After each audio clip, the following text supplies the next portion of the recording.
Every year, 20,000 soldiers go to the Army substance abuse clinics. They go there either because they're sent by their commanders because they've had some kind of alcohol or drug-related problem, or they go there because they simply need help.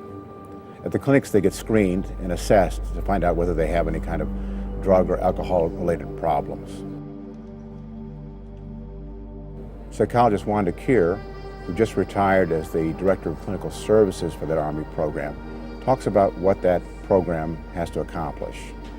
The mission of the clinical ASAP is to support Army readiness through providing clinical services to the soldiers who are impaired with substance abuse issues. After 14 years of war, American soldiers can be suffering from any number of issues. They can have post-traumatic stress disorder, traumatic brain injury, be having chronic pain with wounds or injuries, and they may even have thoughts of suicide.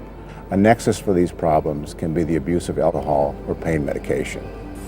In terms of trends, we see particular drugs becoming popular in some locations, but the most abused drug is alcohol still, and it's been that way practically forever in the Army.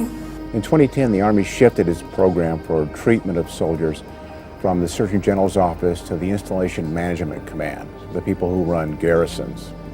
What followed after that was that they lost a lot of talented counselors and clinical directors, and the quality of care suffered. One result, Wanda Keir says, is that many of the soldiers who should get help were missed. Last year, over 7,000 soldiers were screened and not enrolled.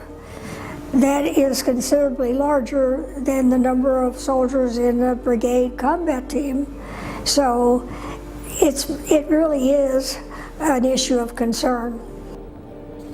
The consequences of leaving a soldier to languish in alcohol abuse or drug abuse can be tragic.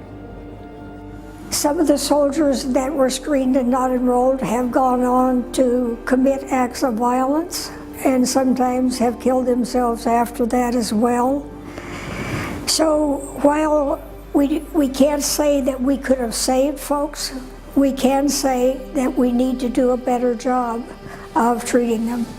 Keir explains that it's possible to fix this problem, but it takes a collaborative effort.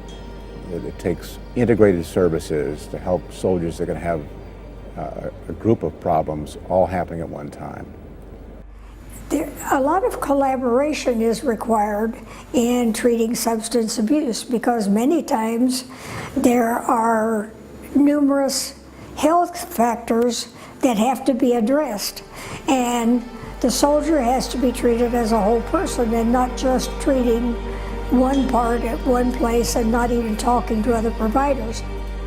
For more on this story, visit usatoday.com.